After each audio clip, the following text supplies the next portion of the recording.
Smash him up, watch that move. Wind too swift, can't catch these dudes. Hey, hit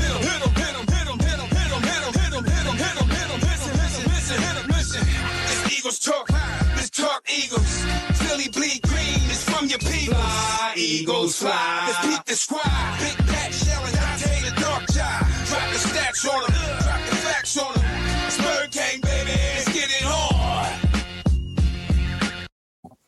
Hey, fam, it's your man Dante the Dark Knight. Welcome to another edition of Eagles Talk upon further review, where we recap and review the Eagles' previous week's game. It's been a long time because the last time we came on was last Thursday, and seems like a long time, doesn't it?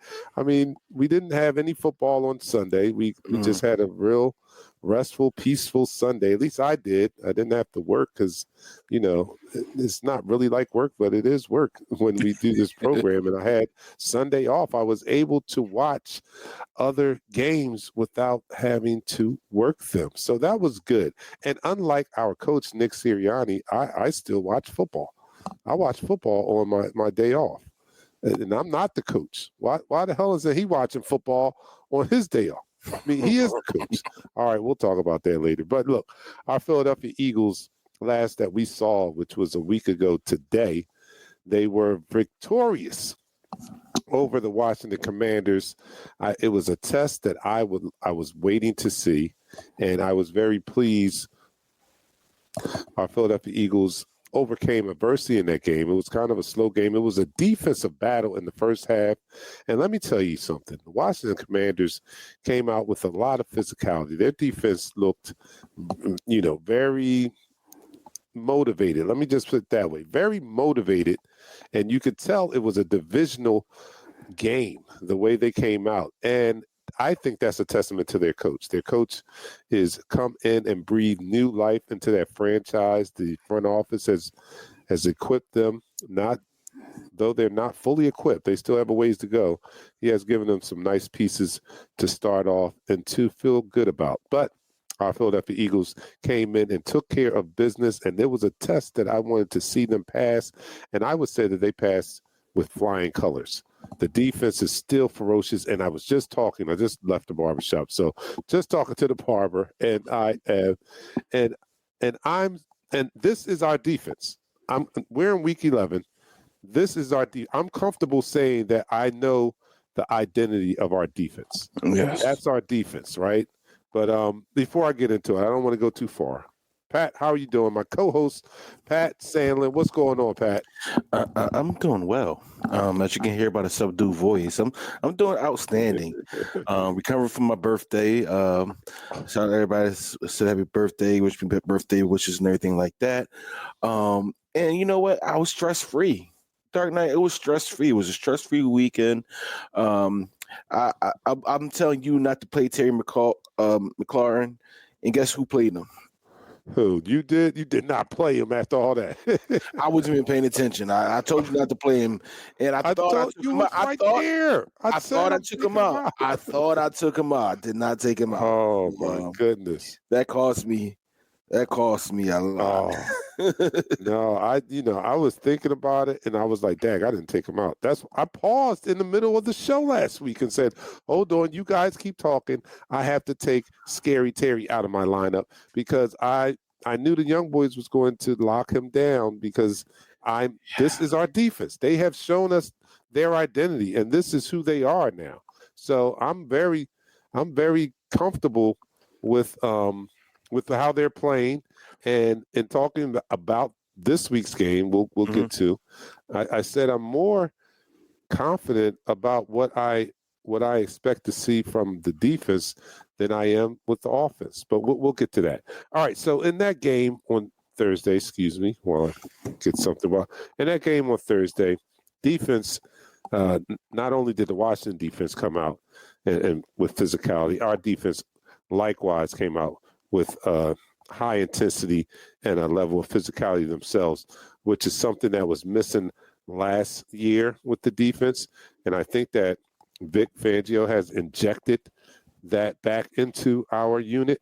and they are playing with a lot of physicality. And I dare I say, they're playing shut down defense.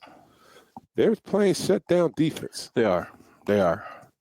Listen, man, you got Dark Knight. You got to take your hats off to what this defense has done over the several weeks, especially after that Buccaneers game. Since that bye week, it's like everybody's dialed into the philosophy of our defensive coordinator Vic Fangio, and everybody is starting to play the role and understand their position and understanding what to do in this defense. But before we go any farther, Dark Knight, you know what to do, man.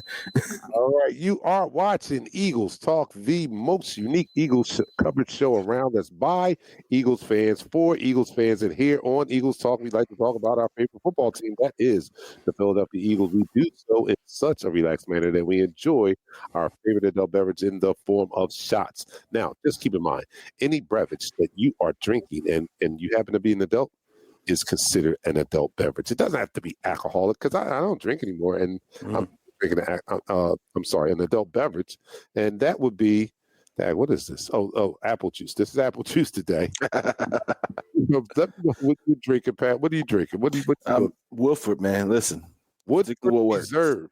That is a good bourbon. I even call my drinking days. I was a brown guy. And Woodford Reserve was a good bourbon. Now, a couple of weeks ago, you had what did you have? I thought was really good. I don't remember. It wasn't Bland's, right? It wasn't. I did have some Bland's before. I had some Makers. I had a lot of stuff. Bland's is really good. Maker's Mark is good also. But this Woodford Reserve is also good. But you guys out there, let me know what you are partaking in as far as adult beverages, and I'll give you a shout out on the air. So this is a shot to our Philadelphia Eagles 8-2 6-game winning streak. Let's take a shot for them. Hold on, let me get the soundboard ready. Let me go. We got the backup if you're not ready. All right, I'm ready. All right, so here it is to our Philadelphia Eagles. Let's take a shot down the hatch. 3, 2, 1.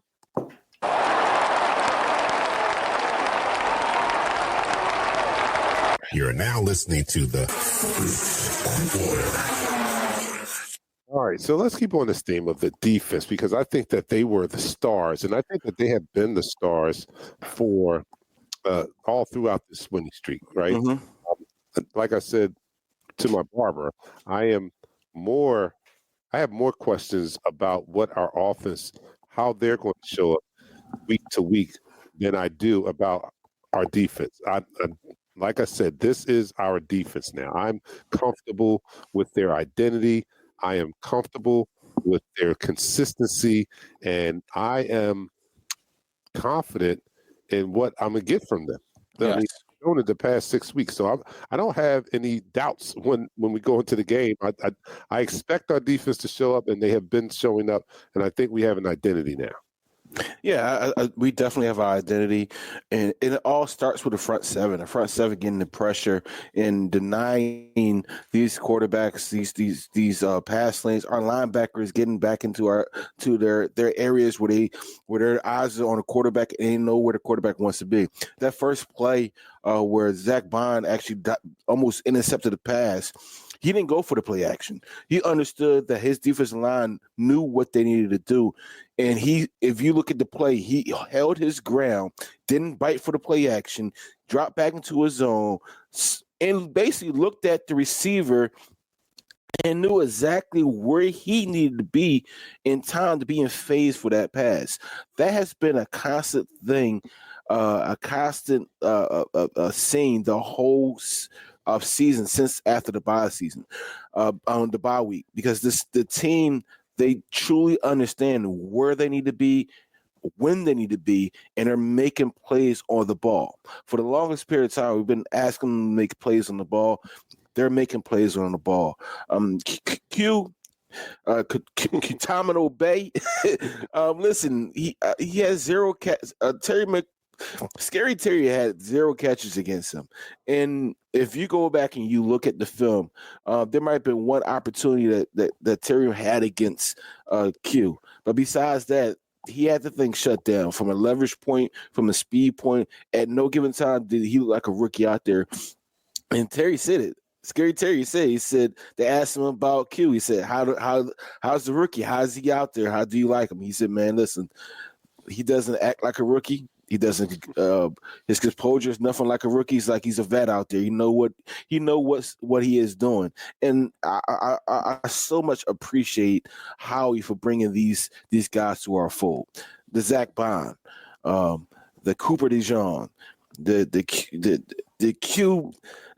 Listen, even C.J. Gardner Johnson, man, has been balling and been making tackles here and there. And I would love to get a farther breakdown as we move forward. I see we got to get to some comments. And shout out to the bread man, a.k.a. Jalen Carter, man. He's a monster. Definitely. He's a star.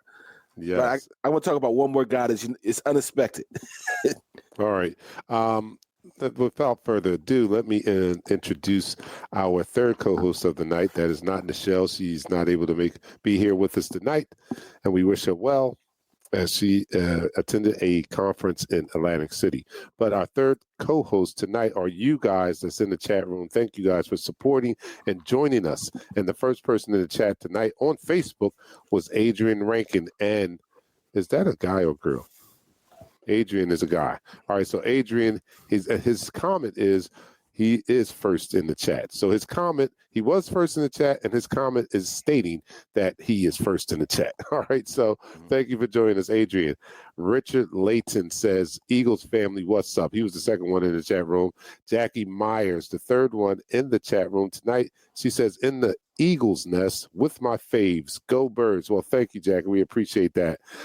And Adrian is also wishing Pat a happy birthday. And let me do that just right now. Take a moment out and wish my co-host, who also is my cousin, a very happy birthday. I'm sorry I didn't get around to post on your social media yesterday, but happy birthday, bro. It's just it's been an experience and a pleasure and honor to see you grow from, because I've known you all your life. So I've seen you grow from a child baby into this grown man, a wonderful husband, a great all-around gentleman.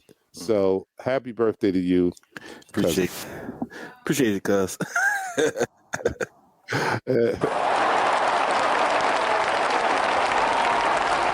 We'll take a stop for that.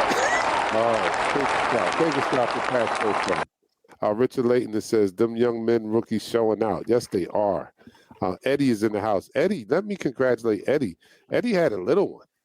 Eddie has a little one. You got Eddie he didn't say anything.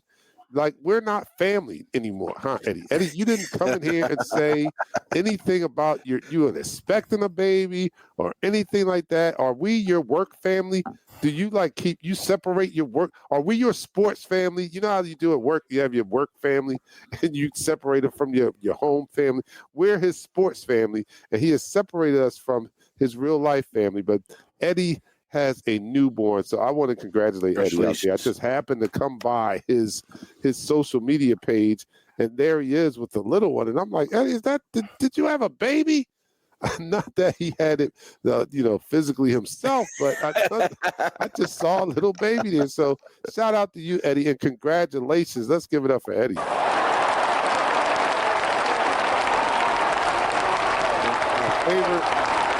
favorite Republican. And Eddie, your baby's going to be a Democrat. Okay, all right, anyway. Rachel is out there. She says, hi, guys. All right. So getting back to the game, right? So we're praising the defense. We have a solid identity on defense, at least in my opinion. We have a solid identity on defense. They are showing up every week. And I am happy to hear that. I mean, happy to see that. Yes. And surprisingly enough, though, as we move to the other side of the ball, it's the offense in which I worry about now because I don't know what I'm going to see. Now, as it pertains to the Washington Commanders game, they did just enough to win the game. They did. They were slow. It was slow, and I have to credit some of that to the Washington defense because they were not relinquishing much. So I'm not going to say that it was all the offense's fault. The Washington Commanders definitely had some say in why that offense was not clicking in the first half. They did a heck of a job, very, very physical D line, and they came to play, and they came to, kick over our grill, put their hand in the potato salad, and piss in the lemonade. That's what they came to do when they came here, and they were successful in the first half. It was 7-6 after 2 quarters. Yeah, but the defense, but our more talented roster, I believe, eventually wore them down. We did continue to run the ball, and that is something that I will give credit to this offensive coordinator. We've seen in years past where we don't think they run the ball enough. Well, not only did they run the ball enough, they were committed to the run. They did not give up on it when it was not yielding a lot of ground. They didn't give up on it. They continued to pound, and in the second half, I think they just wore that Washington defense down. Yeah, they did. It was just like a heavyweight fight where we know this boxer A, is much better than boxer B, but boxer A know that boxer B can't hurt him.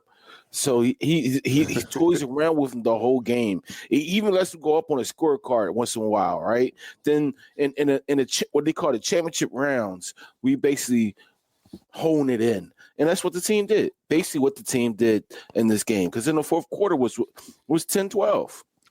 It was 10-12. 2 Saquon touchdowns afterwards. It was 26-10. And truthfully, the stat line with Jalen Daniels, it was inflated because if you look at his stat line, he was 23 for 32 for 191 yards. But 70 of those yards came as their last drive for when they scored a touchdown. So if you take that away, shoot, what's that? 121 yards? 121 yards passing. Oh, yeah. So, that's what the defense really held them to.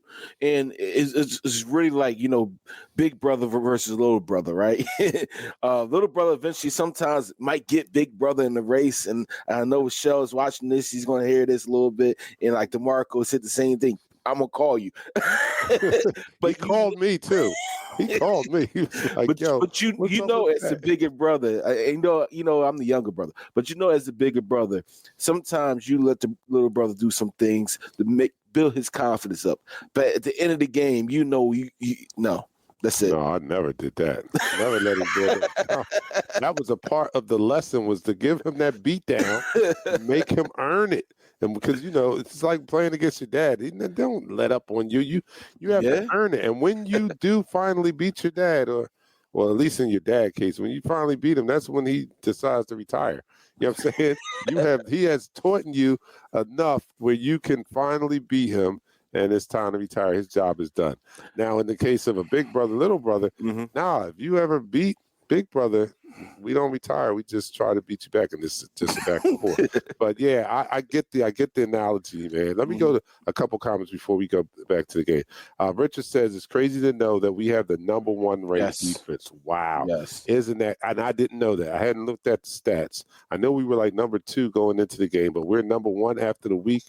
That is incredible. Yeah, I want to throw this out there for you. So since week 6, net yards allowed 211, yards per play 3.7, sacks 22. Those 3 categories we're number 1 in. Wow. Points per game allowed 13, takeaways 11, and as of right now, as the defense overall, we're number 1 right now. The thing about it is, I said this before we start talking about the offense, it's a surprise player that's playing an effective role for the defense that you would never suspect. You would think it was Nolan Smith. You think it was Brandon Graham. You think it's Jalen Carter. You think it's Nakobe Dean or even Reed Blankenship with that interception. Doesn't Reed Blankenship's interception all look the same? Yeah, they do. It is Jordan Davis. Wow. Jordan Davis, for the amount of snaps and the productive play that he's getting, he's throwing up there a 70 pro football focus. He got a 70 grade as one of the top defensive nose tackles in a game. But if you go look at it, what he offers, he's taking those double teams and giving Jalen Carter the ability to go one-on-one, giving Nolan Smith the ability to go one-on-one, giving BG the ability to dominate his tackle, or Zach Baum the blitz, or N'Kobe Dean the blitz. He's taking on 2 or 3 guys. It was a play where they said, where is Jordan Davis? And I saw it on TV. I looked at it. Then I looked at it all 22 again. I said, Jordan Davis took on 3 guys. He took on the initial hit was 3 guys. The left tackle went to the linebacker, or tried to script to the linebacker. He took on 2, the center and the left guard. Jalen Carter could only be in the right gap to make the tackle because his partner is doing the heavy lifting, and he's not giving. It's not like they're, the double team is taking him out the fold. No, he's not. He's standing his ground. It was multiple plays where Jalen Carter actually make a tackle in the backfield where you see that running back's trying to fit up that gap, but there's no gap to be fitted because big old Jordan Davis is doing his damn job. These young cats, these guys on defense, finally understand this defensive philosophy, finally understanding their role and what they have to do for this defense as a whole to be successful. You don't have to be the standout star. As long as you're doing your job, the man next to you is going to do his job. If you know that and y'all play in tandem with each other, this is the byproduct. This is what you get. And it's a beautiful thing, Dark Knight. It certainly is. And this is all a part of the plan, and I'm not here to toot my own horn, but I guess earlier in the season, maybe week 3 or 4, when we were 2-2, and people were, we were concerned. We weren't jumping off the ship or anything like that, but we were concerned, especially when we lost the game to Atlanta. And I reminded everyone that this around week 8 and 9 is when, or 7 or 8 is when I expect to see consistency and improvement. Why? You say that, Dark Knight? Because we had 2 new coordinators. And when you bring in 2 new coordinators, they have to have time to mesh or get on the same page with their units. 6 months is not enough. You think about, they come, they have OTAs, they have training camp, rookie camp, but that's not enough time for everyone to get on the same page, for the offensive unit to understand exactly what the offensive coordinator's philosophy is, system is. Not enough time. For the defensive unit to understand what Vic Fangio wants from them and what his scheme is truly about. Not enough time. But around week 8, 7 or 8, we should start seeing improvement. We should start seeing consistency. We should start seeing cohesiveness. Yes. And it was about that time, or maybe a little bit before, for the defensive unit, where we started to see that. We started to see that. And now in last week's game, it's quite evident that now the defensive unit and the defensive coordinator are definitely on the same page. They're not even just on the same page. They're in the same sentence.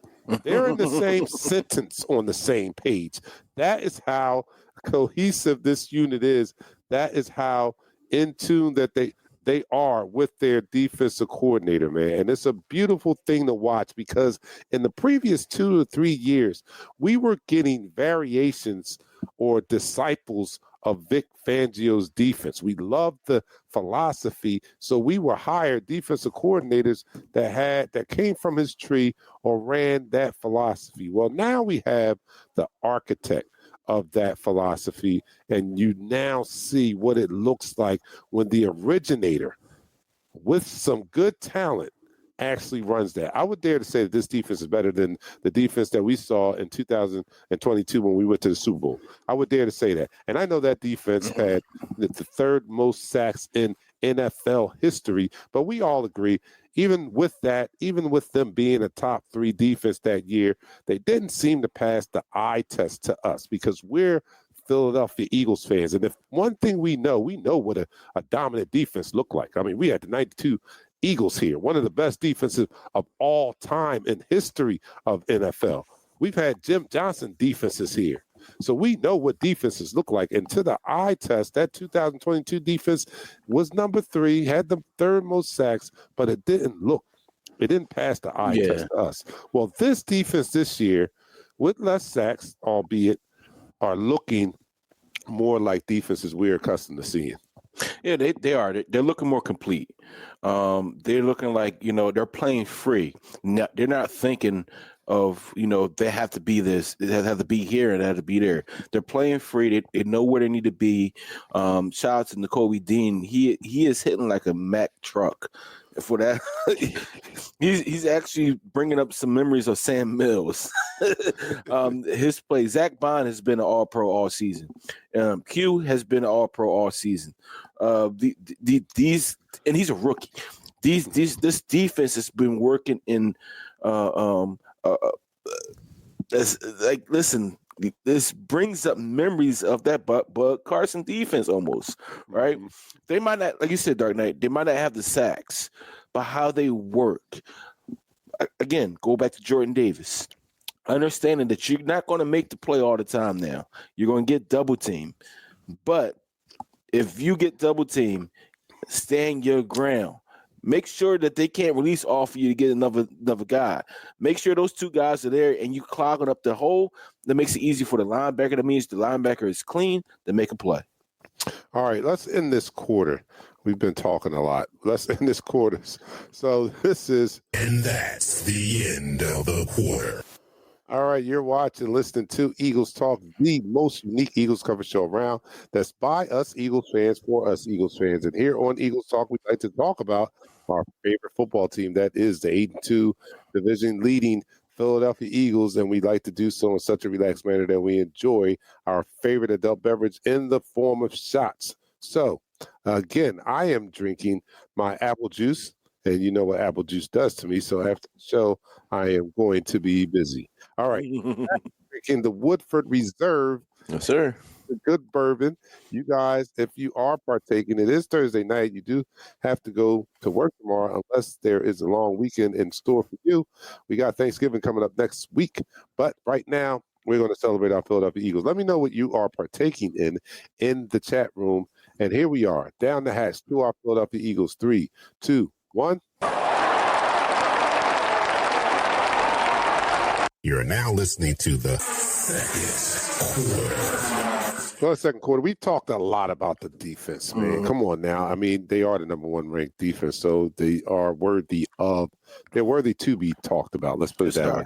They're worthy to be talked about. But let's talk about this offense that I still say, even with the performance of the number 1 ranked defense, this offense is still our most talented side of the ball. I mean, we got to look at it. We got A.J. Brown. We got Devontae Smith. We got Saquon Barkley. We got Jalen Hurts. We got Goddard. We have a massive offensive line.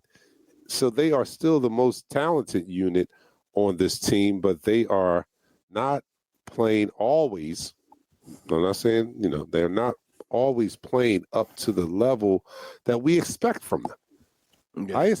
I really expect 30-point games every time we go out.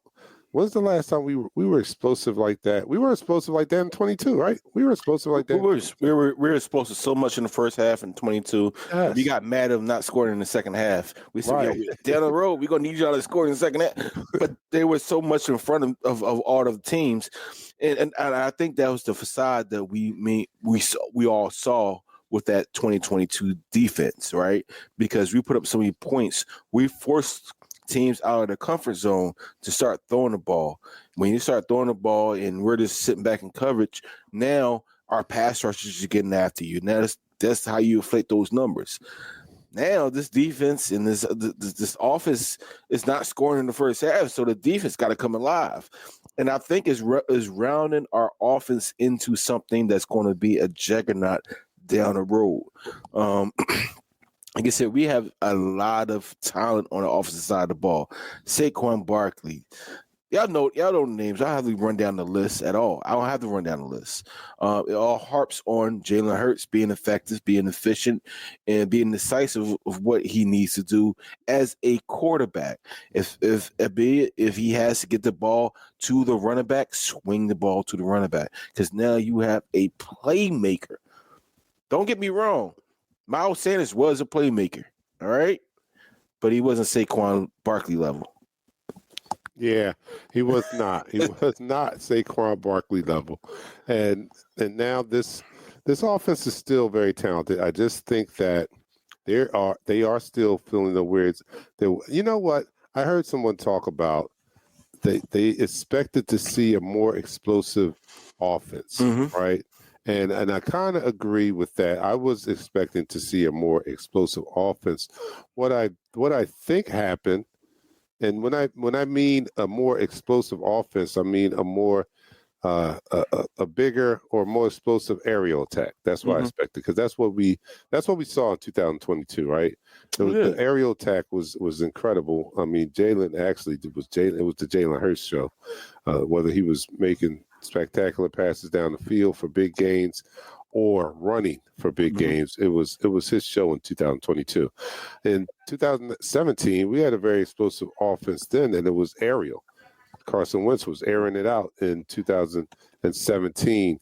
This year, I think it's not as explosive because we are a running team.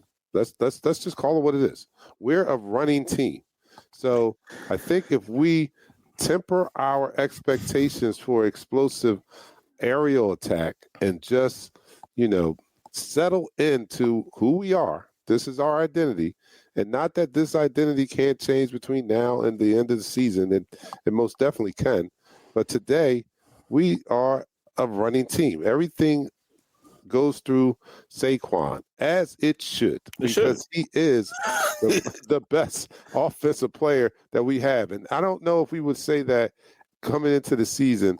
It might have been neck and neck with him and AJ, because AJ is he's phenomenal. Listen, after seeing what he has done thus far this year, Saquon is definitely the best offensive player we have. So to make him the focal point of an offense in which he's the best offensive player is not a far-fetched thing, but it does make you have to temper your expectations for explosive aerial attack. As long as we win the game, and we have been doing that 6 weeks in a row, and he has been doing an awesome job, and I'm okay with that. But I think that's what we need to settle in and accept, that we're a running team. Listen, I kind of agree with that to a certain extent, okay? You got Soul Batman, you got Skinny Batman, you got Superman. I don't know what you're gonna call Jalen Hurts. He's probably gonna be the Green Lantern. Dallas Goddard could be the Hulk, whatever. But when you got Superman, you kind of defer to Superman in different situations. All right. Their pass run ratio was more or less on 60-40, or 60 being more run and 40 being pass. They ran the ball 40 times. They dropped back about 30 times to pass the ball last week. Their balance on offense spotted yards. They had 221 passing yards to 221 rushing yards to 228 passing yards. So they're a balanced team. What happens when you have a team that is balanced, that can be great at both? You have an unstoppable force. That means, if you stop my pass, I can't run the ball. Now I might lose. No, if you stop my run, I can't pass the ball. Well, if you stop the pass, we can run the ball down your throat. If you stop the run, we can throw the ball down your throat. This team is now becoming the team we always wanted, a balanced team where they're running the ball efficiently. They're passing the ball effectively.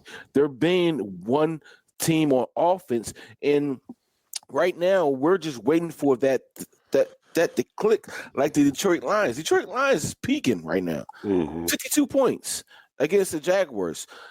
It's the Jaguars. We put up 22 points against the Jaguars. It was 22-0 at one point, and it looked like it was a laugher, right? It looked like a laugh. We took our foot off the gas pedal, and that gave them a little hope right there. But what the Detroit Lions is doing, the Philadelphia Eagles could be doing the same thing. And we're right now, I believe we're more of a physical team than they are. We have to start on a hotter streak in the first half, and be more effective in the first half. Get the points on early. Let the defense do their thing because they're going to hold it down for us. Yeah, well, all the points that you made are valid points. I'm going to go to some comments here because the people are talking. Number one, let me go back. Dion is in the house. Dion says, "What's up, family?" Well, first of all, let me catch you up to speed, Dion. Dion, Eddie had a brand new baby girl. Eddie is going to be very upset because this baby girl is going to be a Democrat. This baby girl is going to be a Democrat, and Eddie is a Republican. So that's the first thing. You missed that. So, tease Eddie all you want. Let him know he's going to be a Democrat. All right, she's going to be a Democrat. All right, Richard Porter says, Quinyon Mitchell was singing the Akon song on Scary Terry. I'm locked up. Can't help myself. They ain't let me out. They let me out. Somebody said Quinyon out there giving people cardio because that's all Scary Terry was getting was cardio out there last week. He wasn't getting no class. He wasn't getting no catches. Quinyon out there giving cardio classes. Like, no, you ain't catching anything, but I'll run you. We can do some cardio together. Dion says, man, to pick up Q and DeJohn in the same draft, I'm tickled MF and pink. You got that right, Dion. I talked about that. When is the last time? Anybody can answer this. Mm-hmm. When is the last time the Eagles hit on their first 2 draft picks of any draft? When have the Eagles acquired this level of talent? Because they seem to have hit on both of these guys, and they get them with the first 2 picks of the draft. But, if we look at the process of drafting as sort of luck, then it was about time for us to roll roll sevens. You know what I'm saying? It's about time. Tony Barron, our resident from Down Under, says, is having so many mouths to feed the problem, or is that what's taking time for the offense to click? I really think that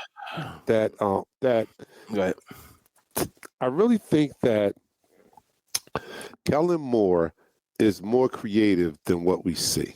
Mm-hmm. I think that his hand is being forced to feature the run game.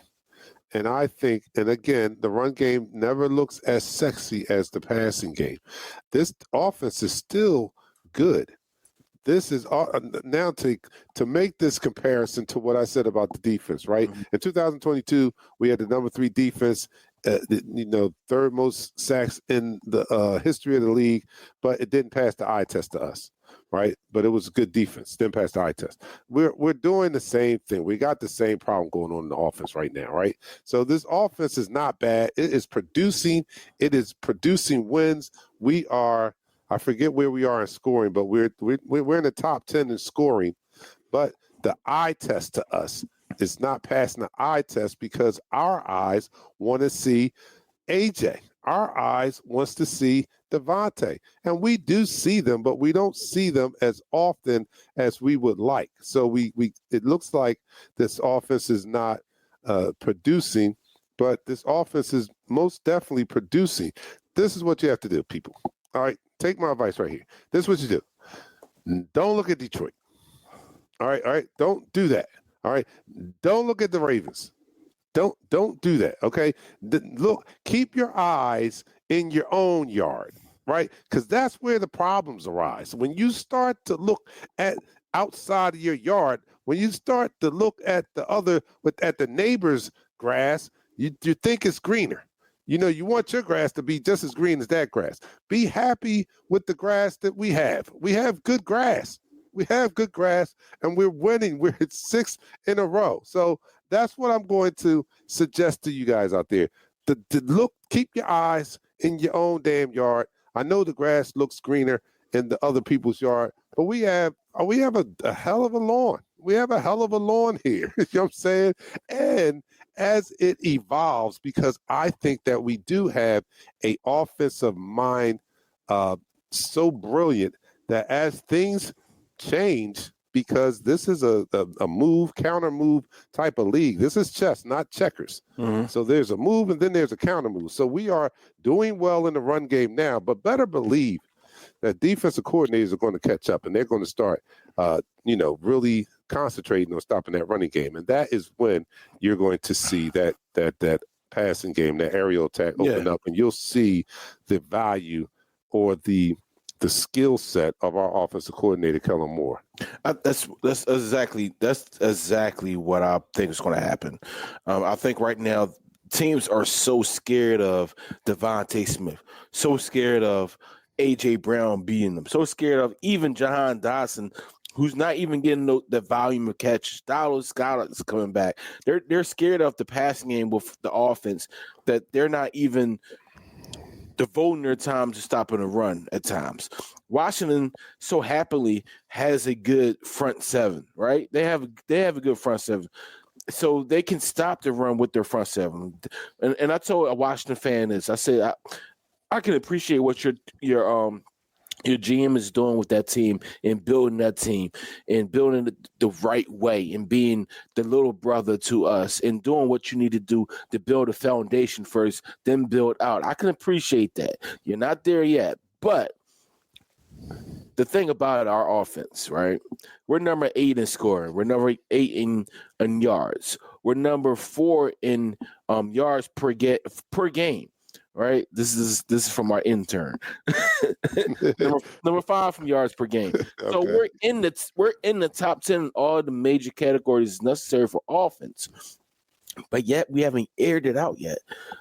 The sexy thing is to air the ball out, to get the ball to the wide receivers, the aerial attack, be Peyton Manning, be Tom Brady, be John Elway, be Dan Marino. But you know what wins these games? That clock. That clock. If you're able to be effective in running the ball and keep the ball away from the opposite team, what does that do for you, Dark Knight? That gives you a higher percentage chance to win. And that is what we have been doing in these last 6 weeks. I am very satisfied with how this team has performed in the past 6 weeks. I think that we are definitely in a rhythm. Well, let me hold that thought because we have to end this quarter. Let me end this quarter. And that's the end of the quarter. All right, people, you are watching and listening. If this is the audio podcast, you're listening to the most unique Eagles coverage show around. That is Eagles Talk.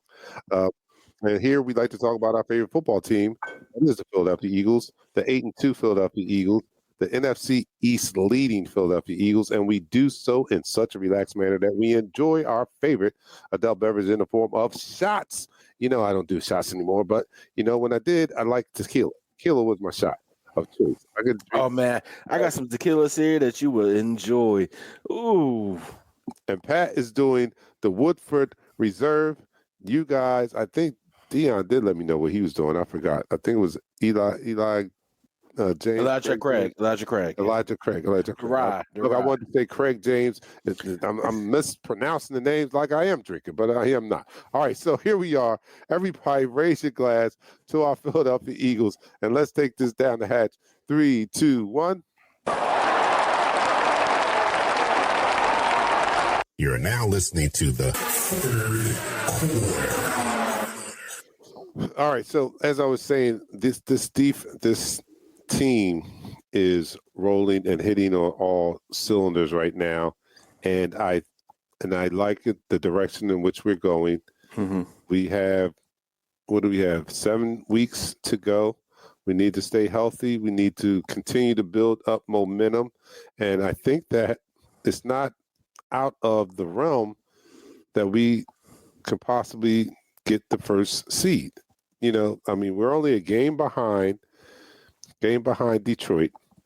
And I think that if you ask me about the level of talent in the NFC, I think the Detroit Lions are number 1, no doubt about that. The way that the things that they're doing, the way they are defeating people, the way they are handling their business. Let's just be frank.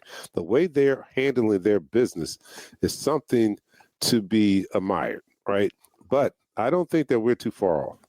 I don't Nah, think that, at all. when I say that, I don't mean like we're the next tier down. I mean like they're here, we're here. Like Yeah. we're in the same, we're in the same.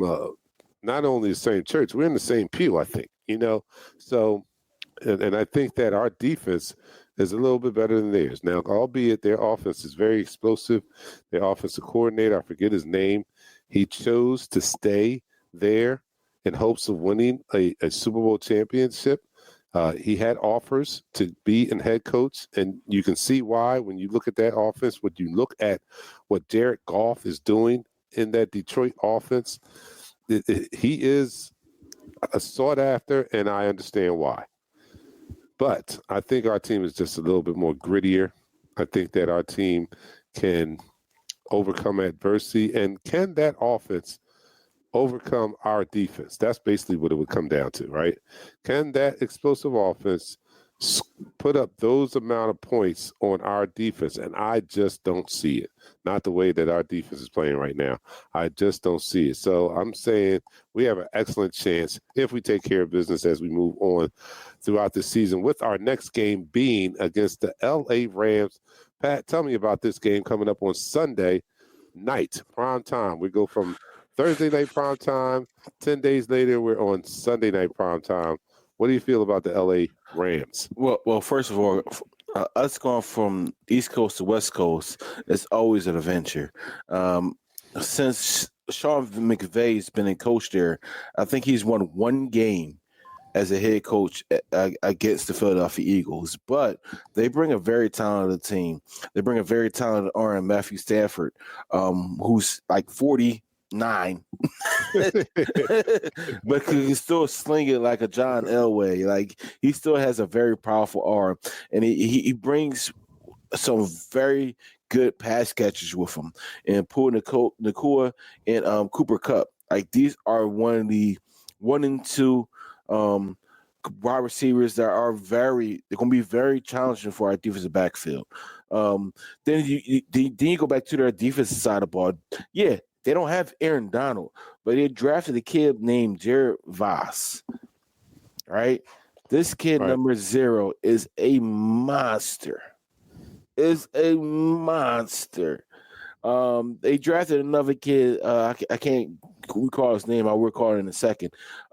They are a very formidable team out there in St. Louis. Their record right now, they're 5. I think they're 5-5. They're 500 right now. But don't be mistaken by what their record is at all. This team fights for every single inch on the field, and they are a aerial team. Karen Williams is the running back, but they don't really run the ball that much. They really air it out. They get after your defensive backs. Puka Nacua is a emerging star at the wide receiver position. He is the wide receiver that caused us issues last time we played them. It wasn't Cooper Kupp. Was Puka. He had over 100 yards against us. I don't know where he come from, but this kid is a very good wide receiver. And now you got Matthew Stafford throwing the ball to him.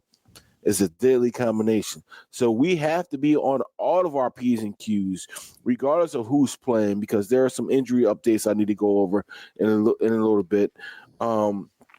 Regardless of who's playing or who's not playing, we need to take these guys serious. Like, this is a championship game. I definitely agree with you. The LA Rams are 5-5, so they are not out of the question in competing for a playoff spot. So, that in mind, they're going to come, they're going to compete. They still have the same goals as they had at the beginning of the season, and that is compete, as with all other, well, not some of them. Shoot, I know the Giants cannot have any aspirations for anything. They said the Counters got a way to get into the playoffs. Well, wow, that's incredible. All right, so anyway, they are still very much in the hunt for playoff contention. So they have something to play for. Basically, they have something to play for, and they're home. So everybody has pride at home, right? So they're going to come out. They're going to give us a tough contest. At least I think they intend to. It's going to be up to us in our job, as we have done in the past 6 weeks, to quell that feeling of competition or competing. So, and I think that we will. I think that we will. It's going to be a tough task. It's going to be a tall order to do this, especially on the West Coast. Like you said, that travel to the West Coast does something to a team. So I hope that Nick has given them the appropriate motivational speech as we leave to head to Los Angeles, and hope that that speech is inspirational, that it makes sense to them, that it makes sense to them, and they comprehend the motivation that he is trying to convey to the team. I hope that, and let me just take a moment out right now and apologize to Nick Sirianni. I know it's just the ebbs and flows of the football season, and especially being Philadelphia Eagles fans, but I was one of the ones early that was really coming down on him when we were 2-2. Mm-hmm. And I think it was rightfully so, because, you know, he had words with somebody in the stands, and his in-game decision-making was definitely very questionable. And at that point of the season, I thought that if he continues in this manner, that he can really cost us a big win. If he does not improve on his in-game decision-making, that can potentially cost us a big game down the line. Well, since then, he is going 6-0.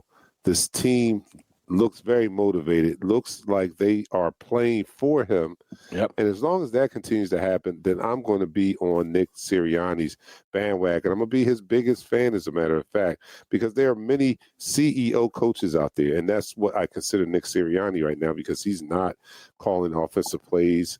He's asked to stay away from that. He's not controlling the defense. Mm-hmm. So he is more of a CEO coach, and I think that he is starting to settle into his role. Let's put it that way. Some of those, some of those bad decision-making calls during the game to me, I thought it was him trying to insert himself, trying to show his relevance or whatever. But be the bigger man, be the CEO. And get everybody inspired and motivated. Be the Mike Tomlin. Prepared. Right. Be the Mike Tomlin, and be prepared, and then get your team prepared to run through a brick wall for you. That's all you need to do. He has. And Jason Kelce has said that many times. And, you know, Jason Kelce now is in the media. He's talked about him on his podcast, how Nick Sirianni is a motivator. And what he says in his speech to his team motivates the team to be better in everything they do. Mm-hmm. You know, even with the collapse last year, he was still trying to motivate his team to be much better than they were the day before. Just to answer this question really quickly, because Rachel said, that's for, because I said they said is a way for the Dallas Cowboys to get to. Yeah. So this is how it's not going to happen. Cowboys went out.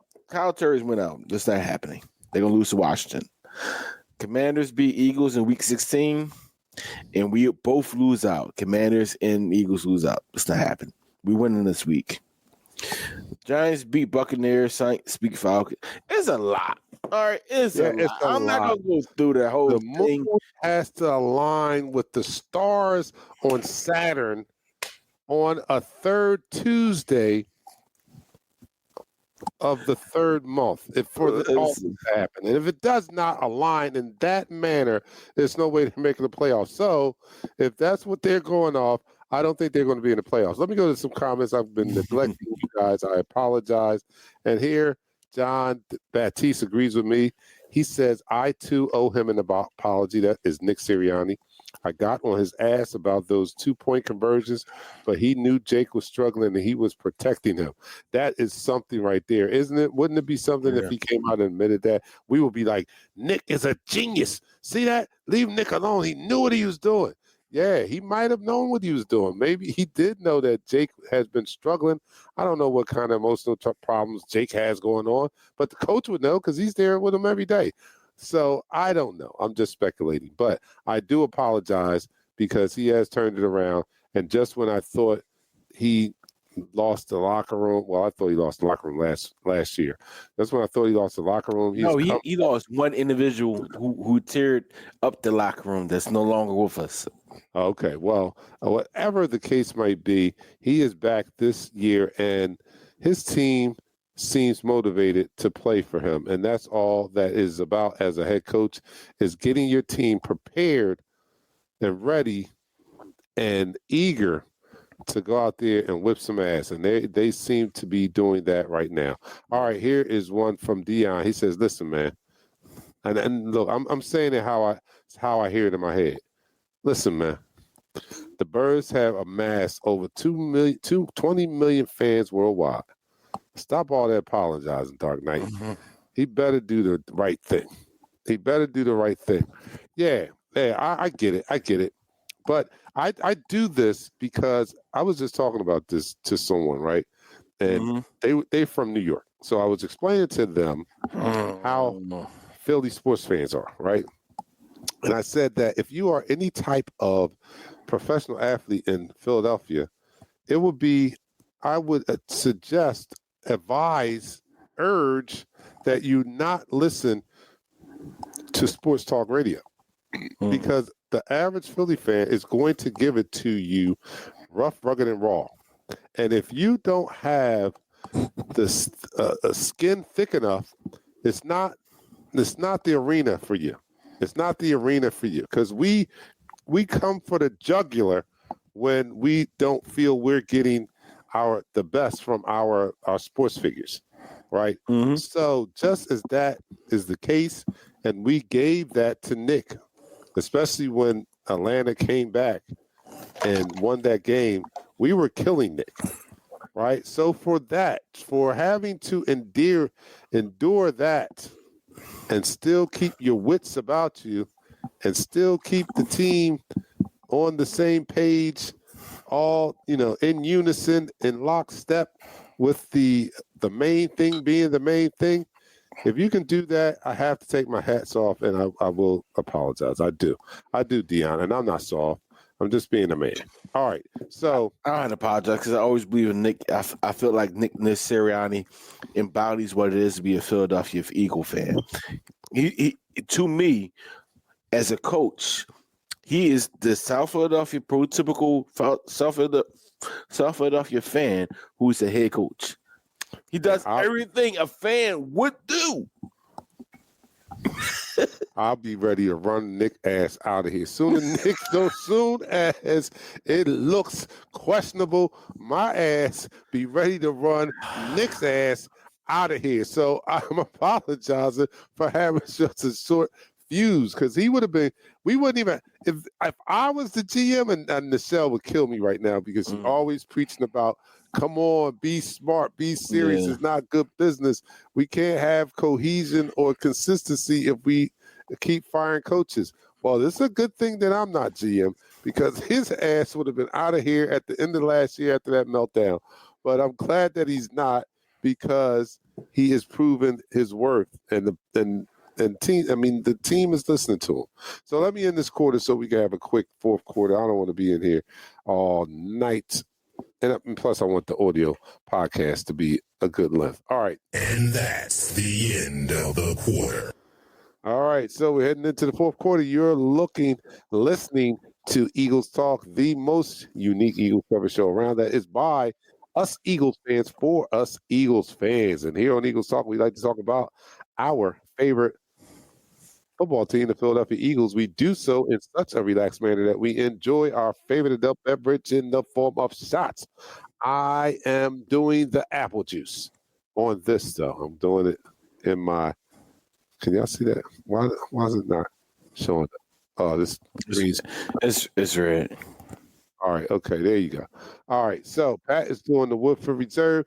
You guys are doing whatever the hell you're doing out there, and we're going to take this shot for our Philadelphia Eagles as they head in to the West Coast on Sunday night to meet the LA Rams. I got 5 more minutes for these Eagles. That's 3, 2, 1. You're now listening to the fourth quarter. All right, somebody give me some predictions. What's going to happen on Sunday? Are we going to finally see that explosive aerial attack that we're talking about, or I think so. Or are we going to continue along the same path that we have been following these past 6 weeks, and that is making Saquon the focal point of this offense, off of which everything else develops. It starts by getting Barkley involved. It ends with him still being involved, and we mix in the pass play as we move along, as the conditions permit, and using this formula. Don't get it twisted. AJ is still eating. He's still eating. We still have those big plays. So we're still going to have two receivers go over 1,000 yards. If you average 65 yards a game with the 17-yard game season, you're still going to get 1,000-yard season. Smitty was not a participant in practice today. Most likely he'd be listen, man, the birds. Most likely they'd be in practice tomorrow. AJ Brown, they understand what the offense is. They understand what the offense is, right? They understand that they have Superman back in the backfield with Saquon Barkley. If this gets them a ring, they understand that. They understand that they need to be the second fiddle to a Saquon Barkley Super Bowl. They understand that, you know what, if Saquon Barkley's taken away, now it's time for Batman to shine. Now it's time for skinny Batman to shine. We've seen it. Dark Knight, we have seen it. Each week has brought something totally different. From the backwards hurdle that's now in Madden, which is crazy. It's in Madden now? It's in Madden. Wow. He created new video game moves. I said that when I saw it. To skinny Batman making a one-handed catch and getting both feet down and dragging it, right? AJ Brown bullying cornerbacks. Like this offense, they're going to feature somebody every week, and they have an opportunity to get the ball to each and every playmaker every week. The question that we have to ask, when the ball's in your hand, what are you going to do with it? No, that's not the question. The question is, what the hell is Dr. Pepper and cream soda? What is that? Does that taste good? I mean, I need to know, John Batiste, what is Dr. Pepper and the cream soda about? It intrigues me because I am imagining how that would taste. It sounds exotic. It sounds like it may be good. So that is what John Batiste is partaking in, Dr. Pepper and cream soda and turned up, he said. Dion's coming at me. I can't even pronounce this big word. Oh, no. He says, you big Rudyard Kipling sounding face ass, if you can keep your wits about you while all others are losing theirs and blaming you. So he's coming at me for defending. Is that supposed to be readable? Really? Yeah. Bill Kroll, our kicker should not be making it rain or anything else on Saturday and be good on Sunday. All right. So he's practicing. He's been practicing since the stadium closed for all fans. He's been in the stadium since then. And when they fly to the West Coast, which they should leave tomorrow, but they're probably going to leave on Saturday. Truthfully, if I was the player of personnel, I would leave today and have a practice to get everybody assimilated to the time change. And I saw a comment about the time change. They hate the late games. It's actually in our favor when it's a late game, when it goes to the West Coast. Because it's closer to our time, right? It's much closer to our time. It's much closer to the bodies being awake of our time, even though it's 8:30 there. I mean, it might be 11:30 here, but they're woke. The ones that we lose all the time is the 1:00 games. The 1:00 games on West Coast, this is not a good game for us. It's 9 o'clock. Yeah, no, you don't want the 1 o'clock game. They don't even play 1 o'clock games out there, right? They can't because, I mean, don't get me wrong. They play 1 o'clock games their time. Yes, their time. We'll play 1 o'clock games our time because that would be 9 o'clock in the morning. Yeah. Right? So, I was in Vegas and the Eagles was playing the game. I'm like, oh, what time is it? I don't even know what my body didn't know what time it was. I'm like, hold up, is it 1 o'clock? Is it 4 o'clock? He said, no, it's 6:15. I said, it's 6:15 and the game is starting. What? Give me a drink. Yes, I've heard of him, Dion. I have. All right, so look, we're going to get out of here because it's time. It's time to go. So we're going to end this quarter, man. We thank each and every one of you guys. And that's the end of the quarter. Joining us in this week's edition of Upon Further Review, where we recap the Eagles versus the Commanders. And we are looking forward to our Philadelphia Eagles and their 6-game winning streak and their 8-2 record going out to the West Coast and taking on the LA Rams. Everybody, enjoy your weekend. Come back here. And when's that? Oh, that's at nighttime. All right, so come back here Sunday night, 7:20. We're going to do a 7:20 start and pregame with your favorite Eagles coverage show, and that is us on Eagles Talk. So I'm your man, Dark Knight. For Pat and Nichelle in her absence, we wish you a great evening, and we'll see you on Sunday. We're out. Peace.